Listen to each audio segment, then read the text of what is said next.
Hello everyone, welcome back to my YouTube channel. दोस्तों, उम्मीद करती हूँ आप सभी बहुत अच्छे होंगे और अपनी पढ़ाई में व्यस्त होंगे।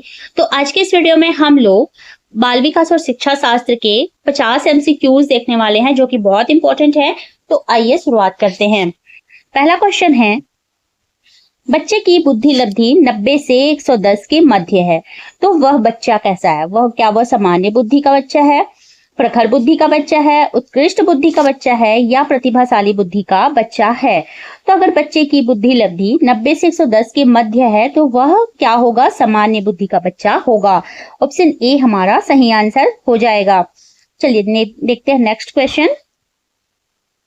बच्चे के लिए निशुल्क एवं अनिवार्य शिक्षा का अधिकार अधिनियम कितने वर्ष के बच्चों के लिए लागू है?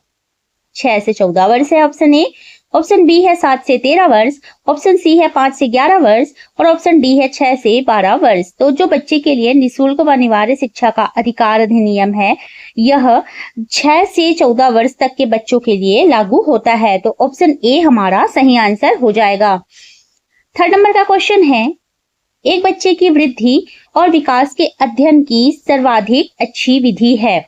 एक बच्चे की वृद्धि और विकास के अध्ययन की सर्वाधिक अच्छी विधि है मनोविश्लेषण विधि, तुलनात्मक विधि, विकासीय विधि या सांख्यिकीय विधि। तो एक बच्चे की वृद्धि और विकास के अध्ययन की सर्वाधिक अच्छी विधि कौन सी होती है? तो विकासीय विधि होती है। ऑप्शन सी हमारा सही आंसर हो जाएगा। क्वेश्चन नंबर 4 है, गार्डनर ने 7 बुद्धि का अधिमान निर्धारित किया है, उनमें से कौन नहीं है? तो स्थान संबंधी बुद्धि, भावात्मक बुद्धि, अंतर्वैयक्तिक बुद्धि या भाषात्मक बुद्धि। तो गार्डनर के 7 बुद्धि के अधिमान पर स्थानिक बुद्धि तो है, अंतर्वैयक्तिक बुद्धि भी है और भाषात्मक बुद्धि भी है। ऑप्शन बी हमारा सही आंसर हो जाएगा। भावात्मक बुद्धि गार्डनर के 7 बुद्धि के अधिमान में नहीं है। तो ऑप्शन बी हमारा सही आंसर हो जाएगा। क्वेश्चन नंबर 5 है, यदि एक बच्चे की मानसिक आयु 5 वर्ष है तथा वास्तविक आयु 4 वर्ष है, तो उस बच्चे की बुद्धि लब्धि क्या होगी? यदि एक बच्चे की मानसिक आयु 5 वर्ष है तथा वास्तविक आयु 4 वर्ष है, तो उस बच्चे की बुद्धि लब्धि क्या होगी? तो इसका एक फॉर्मूला होता है कि मानसिक आयु बटा वास्तविक आयु मल्टीप्लाई 100, ये फॉर्मूला होता है। तो मानसिक आयु क्या है? 5 वर्ष है और वास्तविक आयु 4 वर्ष है, इंटू 100 ये हो जाएगा। तो 5/4 इंटू 100, तो 4 1 जा 4 कट गया, 4 2 जा 4 5 जा। अब 5 का 25 के साथ मल्टीप्लाई करेंगे तो हमारा आंसर आ जाएगा 125। तो हमारा ऑप्शन ए जो है वो सही आंसर हो जाएगा। क्वेश्चन नंबर 6 है, मनोविज्ञान शिक्षा का आधारभूत विज्ञान है, यह किसने कहा है? मनोविज्ञान शिक्षा का आधारभूत विज्ञान है, यह किसने कहा है? यह किसका कथन है? ऑप्शन ए है बी.एन. झा, ऑप्शन बी है स्किनर, ऑप्शन सी है डेविस, ऑप्शन डी है वुडवर्थ। तो मनोविज्ञान जो है वह शिक्षा का आधारभूत विज्ञान है, यह कथन है। सही आंसर हो जाएगा ऑप्शन बी स्किनर का। मनोविज्ञान शिक्षा का आधारभूत विज्ञान है, यह कथन स्किनर का है। ऑप्शन बी हमारा सही आंसर है। क्वेश्चन नंबर 7 है, हिंदी अक्षरों को बालक किस आयु में पहचानने लगता है? हिंदी अक्षरों को बालक किस आयु में पहचानने लगते हैं? तो 3 वर्ष की आयु में, 4 वर्ष की आयु में, 5 वर्ष की आयु में या 6 वर्ष की आयु में। तो हिंदी के अक्षरों को जो बालक होते हैं वो 5 वर्ष की आयु में पहचानने लगते हैं। ऑप्शन सी हमारा सही आंसर हो जाएगा। बढ़ते हैं नेक्स्ट क्वेश्चन की ओर। नेक्स्ट है, एलेक्सिया क्या है? एलेक्सिया है पढ़ने की अक्षमता, लिखने की अक्षमता, सीखने की अक्षमता या सुनने की अक्षमता। तो एलेक्सिया क्या होता है? तो एलेक्सिया जो होता है वह पढ़ने की अक्षमता को कहा जाता है। ऑप्शन ए हमारा सही आंसर है। क्वेश्चन नंबर 9 है, पियाजे की औपचारिक संक्रियात्मक अवस्था किस आयु अवधि तक मानी जाती है? 0 से 2 वर्ष, 2 से 7 वर्ष, 7 से 11 वर्ष या 11 से 15 वर्ष। तो पियाजे की जो औपचारिक संक्रियात्मक अवस्था होती है वो होती है ऑप्शन डी 11 से 15 वर्ष। तो ऑप्शन ए 0 से 2 वर्ष तक की अवधि को क्या कहा जाता है? तो 0 से 2 वर्ष तक की अवधि को कहा जाता है सेंसरी मोटर स्टेज, इंद्रिय जनित गामक अवस्था या संवेदी पेशी अवस्था या संवेदी गामक अवस्था। ये सेंसरी मोटर स्टेज है 0 से 2 वर्ष तक। 2 से 7 वर्ष को कहा जाता है प्री ऑपरेशनल स्टेज। 2 से 7 वर्ष की अवस्था को क्या कहा जाता है? प्री ऑपरेशनल स्टेज कहा जाता है। हिंदी में पूर्व संक्रियात्मक अवस्था या पूर्व प्रचलनात्मक अवस्था। और 7 से 11 वर्ष को कहा जाता है कॉन्क्रीट ऑपरेशनल स्टेज। 7 से 11 वर्ष को कॉन्क्रीट ऑपरेशनल स्टेज मूर्त संक्रियात्मक अवस्था। और 11 से 15 वर्ष को कहा जाता है अमूर्त संक्रियात्मक अवस्था या एब्स्ट्रैक्ट फॉर्मल ऑपरेशनल स्टेज। तो हमारा सही आंसर क्या हो जाएगा? हमारा सही आंसर हो जाएगा 11 से 15 वर्ष। औपचारिक संक्रियात्मक अवस्था की आयु की अवधि होती है 11 से 15 वर्ष। चलिए क्वेश्चन नंबर 10 में आते हैं। गर्भ में बालक को विकसित होने में कितने दिन लगते हैं? तो गर्भ में बालक को विकसित होने में क्या 150 दिन लगते हैं, 280 दिन लगते हैं, 390 दिन लगते हैं या 460 दिन लगते हैं? तो गर्भ में एक बालक को विकसित होने में 280 दिन का समय लगता है। ऑप्शन बी हमारा सही आंसर है। नेक्स्ट है, किस मनोवैज्ञानिक ने अपने 3 वर्षीय पुत्र का अध्ययन किया? किस मनोवैज्ञानिक ने अपने 30 वर्षीय पुत्र का अध्ययन किया था? तो पेस्टोलॉजी ने, वॉटसन ने, स्टैनले हॉल ने या जेम्स सली ने? तो किस मनोवैज्ञानिक ने अपने 3 वर्षीय पुत्र का अध्ययन किया था? तो हमारा सही आंसर हो जाएगा पेस्टोलॉजी ने। ऑप्शन ए सही आंसर हो जाएगा। बढ़ते हैं नेक्स्ट क्वेश्चन की ओर। क्वेश्चन नंबर 12 है, बालक का विकास होता है सिर से पैर की ओर होता है, पैर से सिर की ओर होता है, दोनों ओर से होता है या इनमें से कोई नहीं? तो बालक का विकास कैसे होता है? बालक का विकास सिर से पैर की ओर होता है और केंद्र से बाकी शरीर की ओर होता है। तो सिर से पैर की ओर को क्या कहा जाता है? सिफेलोकॉर्डल। और जो केंद्र से बाकी शरीर में होता है विकास, उसको कहा जाता है प्रॉक्सिमोडिस्टल। तो बालक का विकास, इसमें प्रॉक्सिमोडिस्टल तो है ही नहीं, इस वजह से ऑप्शन ए सिर से पैर की ओर हमारा आंसर हो जाएगा। तो ऑप्शन ए हमारा सही आंसर है। क्वेश्चन नंबर 13 है, विकास के संबंध में गलत कथन है।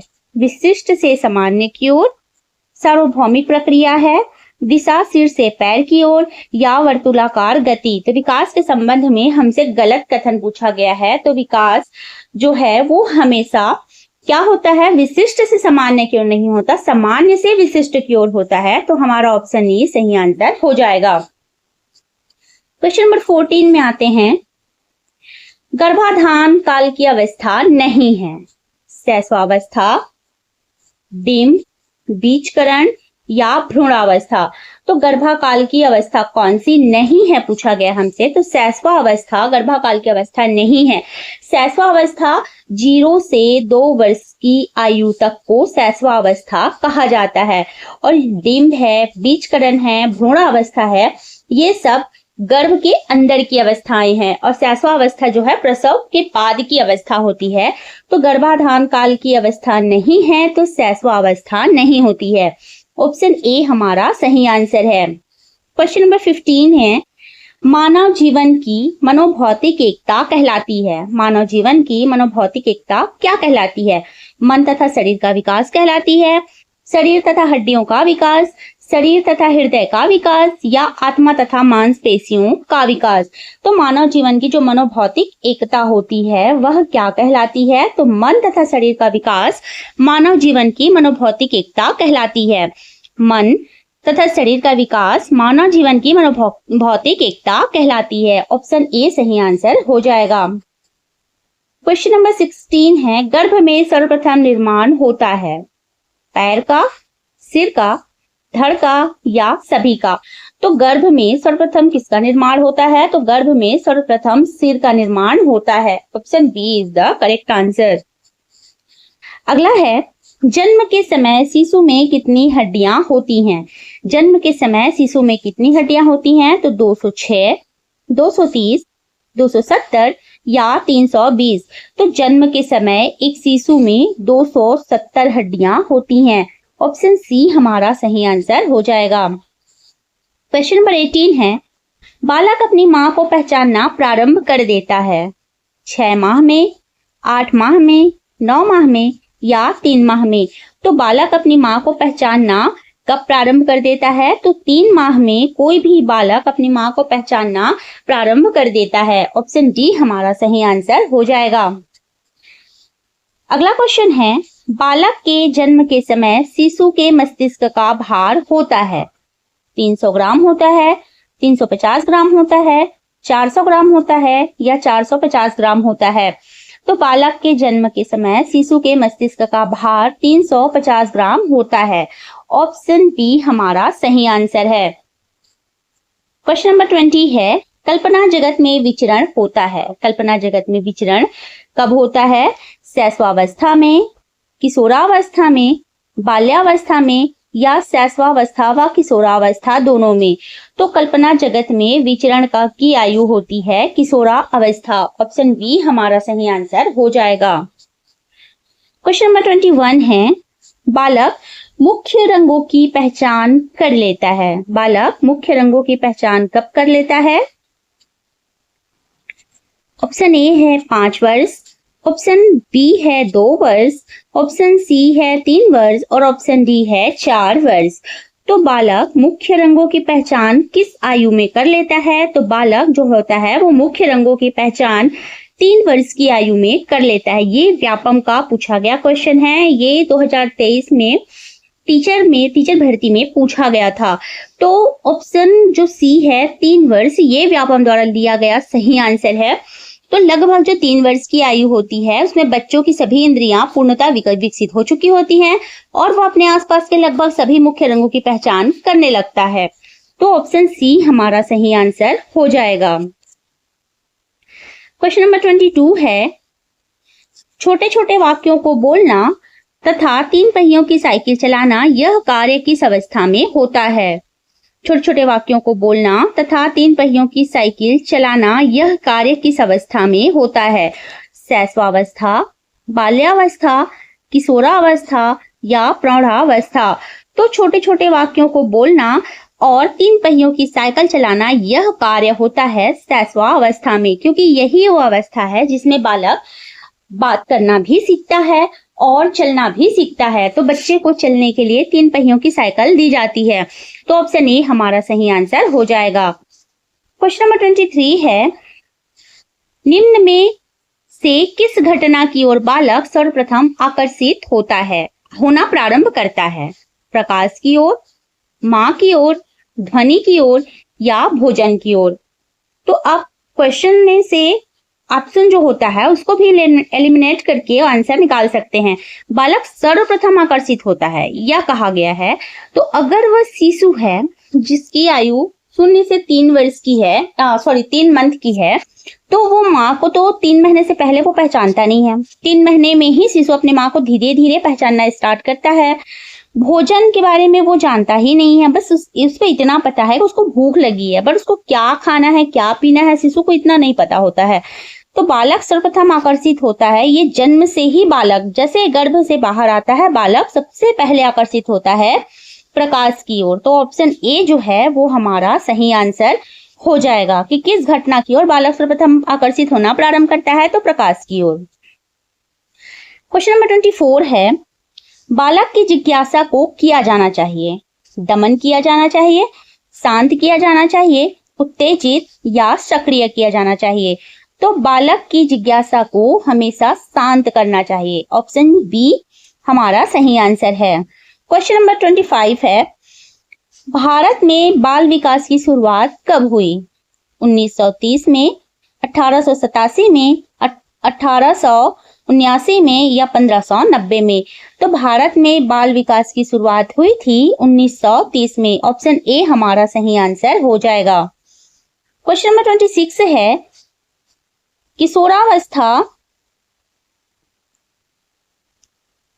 किशोरावस्था में सामाजिक विकास पर जिसका प्रभाव नहीं पड़ता है वह निम्न में से कौन सी हैं? रुचियां, आवश्यकताएं, असुरक्षा और ऑप्शन डी है अभिवृद्धि। तो किशोर अवस्था में सामाजिक विकास पर जिसका प्रभाव नहीं पड़ता है वह है असुरक्षा। ऑप्शन सी सही आंसर है। क्वेश्चन नंबर 27 है, किशोर अवस्था में चरित्र निर्माण से जो अवस्था संबंधित है वह निम्न में से है। तो परंपराओं को धारण करने की अवस्था, आधारहीन आत्मचेतना की अवस्था, आधार युक्त आत्मचेतना की अवस्था या स्व केंद्रित अवस्था। तो किशोर अवस्था में चरित्र निर्माण से जो अवस्था संबंधित है वह है आधारहीन आत्मचेतना की अवस्था। ऑप्शन बी सही आंसर हो जाएगा। क्वेश्चन नंबर 28 है, विकास व्यक्ति में नवीन विशेषताएं और योग्यताएं प्रस्फुटित करता है। यह कथन किसका है? विकास व्यक्ति में नवीन विशेषताएं और योग्यताएं प्रस्फुटित करता है। यह कथन किसका है? हरलॉक का है, जेम्स ड्रेवर का है, मैकडूगल का है या मुनरो का है? तो क्वेश्चन नंबर 28 का सही आंसर हो जाएगा कि विकास व्यक्ति में नवीन विशेषताएं और योग्यताएं प्रस्फुटित करता है। यह कथन हरलॉक का है। ऑप्शन ए हमारा सही आंसर हो जाएगा। क्वेश्चन नंबर 29 है, किशोरावस्था एक नया जन्म है। इसमें उच्चतर और श्रेष्ठतर मानव विशेषताओं का जन्म होता है। यह कथन किसका है? जॉन एंड सिम्पसन का, गैसल का, स्टैनले हॉल का या गिटफ्रे का? तो किशोरावस्था एक नया जन्म है। इसमें उच्चतर और श्रेष्ठतर मानव विशेषताओं का जन्म होता है। यह कथन किसका है? तो यह कथन स्टैनले हॉल का है। ऑप्शन सी सही आंसर हो जाएगा।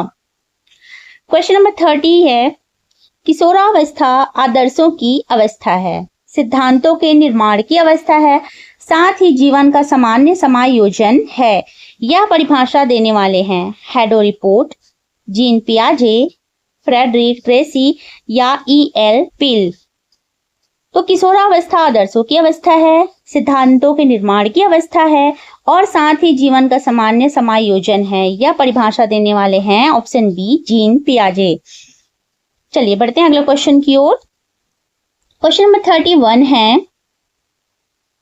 मानसिक विकास का संबंध नहीं है।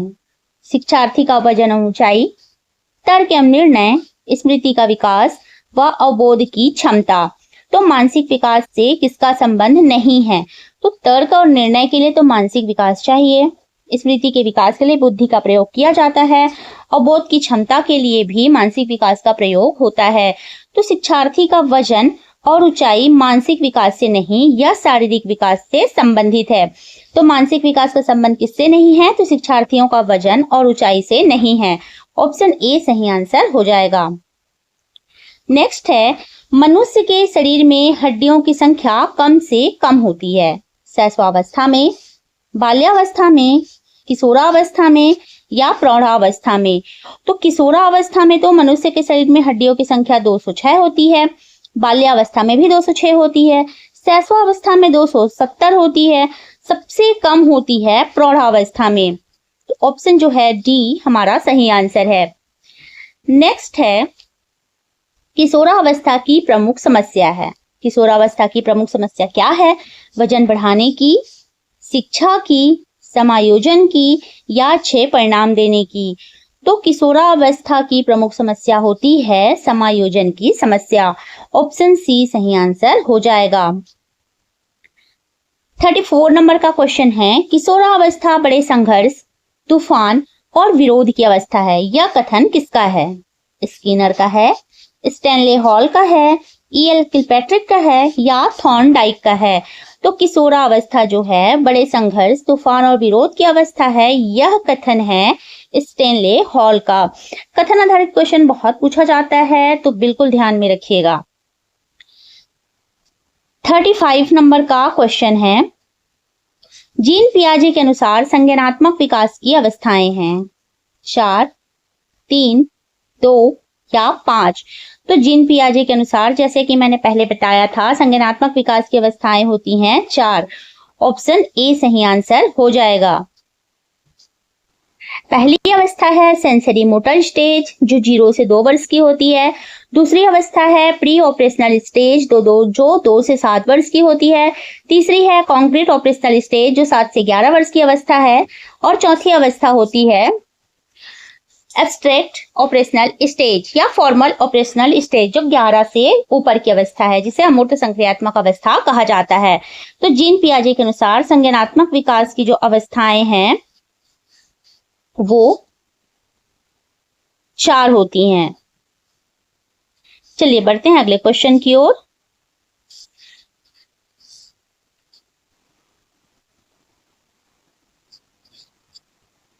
क्वेश्चन नंबर 37 है,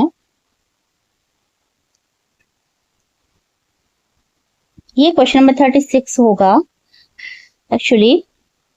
क्वेश्चन नंबर 37 ही बोल दीजिए। मानसिक विकास को प्रभावित करने वाला कारक नहीं है परिवार का वातावरण, धार्मिक वातावरण, परिवार की सामाजिक स्थिति, परिवार की आर्थिक स्थिति। तो मानसिक विकास को प्रभावित करने वाला कौन सा कारक नहीं है? तो धार्मिक वातावरण मानसिक विकास को प्रभावित नहीं करता है।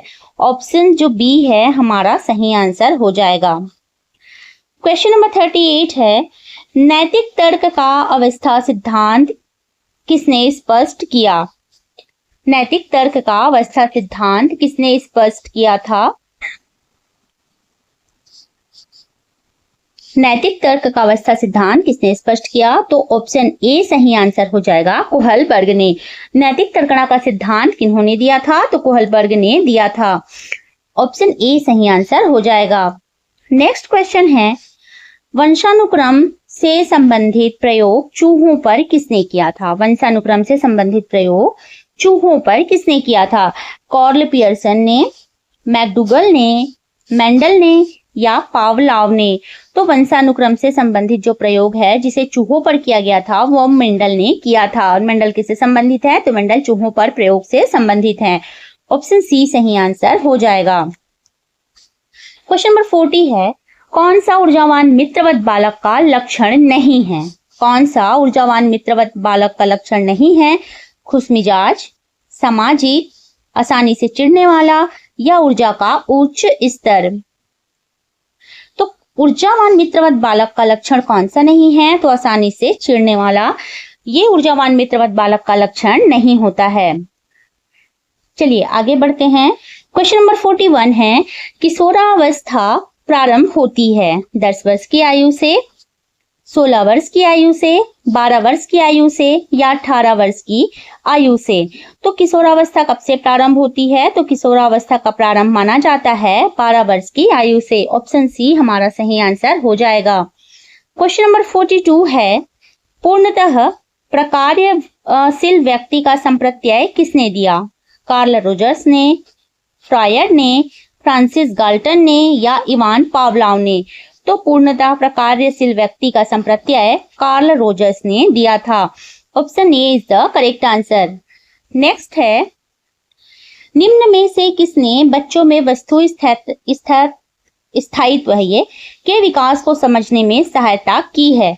किसने बच्चों में वस्तु स्थायित्व के विकास को समझने में सहायता की है? तो पियाजे, फेस्टिंगर, एरिक्सन या बेलाग?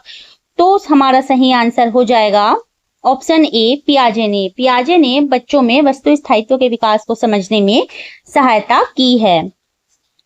अगला है, सूर्य बच्चे के साथ साथ चलता है, उसके मुड़ने का अनुकरण करता है और बच्चे की बात सुनता है। यह कथन बालक के किस लक्षण की ओर इंगित करता है? तो सूर्य बच्चे के साथ साथ चलता है, उसके मुड़ने का अनुकरण करता है और बच्चे की बात सुनता है। यह कथन बालक के किस लक्षण की ओर इंगित करता है? पराहम केंद्रीयता, सजीव चिंतन या वस्तु स्थायित्व? तो यह जो लक्षण है, यह बालक का लक्षण जो है यह सजीव चिंतन की ओर इंगित करता है, क्योंकि बच्चा सूर्य को भी सजीव मानता है।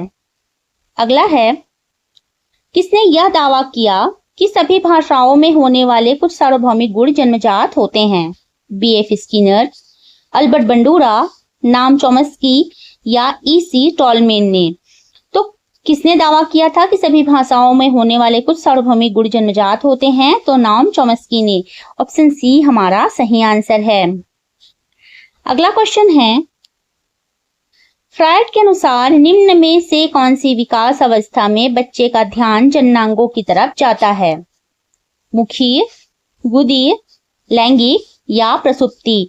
तो फ्रायड के अनुसार कौन सी विकास अवस्था में बच्चों का ध्यान जननांगों की तरफ जाता है? तो लैंगिक अवस्था में जाता है। ऑप्शन सी हमारा सही आंसर है। नेक्स्ट है, कौन सा बच्चों हेतु वेशलर बुद्धि मापनी की एक निष्पादन मापनी है? कौन सा बच्चों हेतु वेशलर बुद्धि मापनी की एक निष्पादन मापनी है? अंकगणितीय, सादृश्यता या समानता, शाब्दिक तर्क या चित्र पूर्ति? तो बच्चों हेतु वेशलर बुद्धि मापनी के एक निष्पादन मापनी है चित्र पूर्ति। ऑप्शन डी सही आंसर है।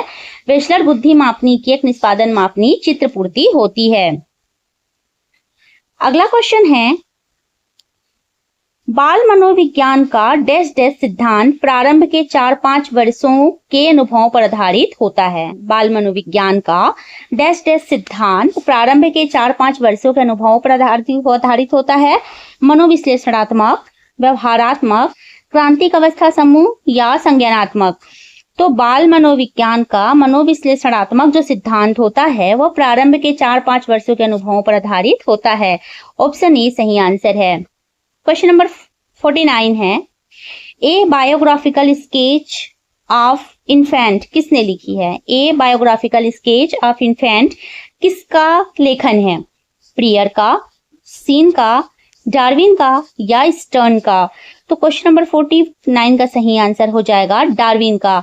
ए biographical sketch of infant Darwin की बुक है। क्वेश्चन नंबर 50 है, मानकीकृत परीक्षण का अर्थ है विश्वसनीयता, वैधता, मानक या उपरोक्त सभी? तो क्वेश्चन नंबर जो 50 है उसका सही आंसर हो जाएगा मानकीकृत परीक्षण का अर्थ होता है उपरोक्त सभी। ये तीनों ही वैधता, विश्वसनीयता और मानक, ये तीनों ही मानकीकृत परीक्षण का अर्थ होता है। तो चलिएगा दोस्तों, आज के वीडियो में 50 क्वेश्चन हमने कंप्लीट किए हैं। अगर आपको हमारा वीडियो पसंद आता है तो वीडियो को लाइक कीजिएगा, हमारे चैनल को सब्सक्राइब कीजिएगा और हमारे वीडियो को शेयर भी कीजिएगा। तो मिलते हैं नेक्स्ट वीडियो में, तब तक के लिए धन्यवाद।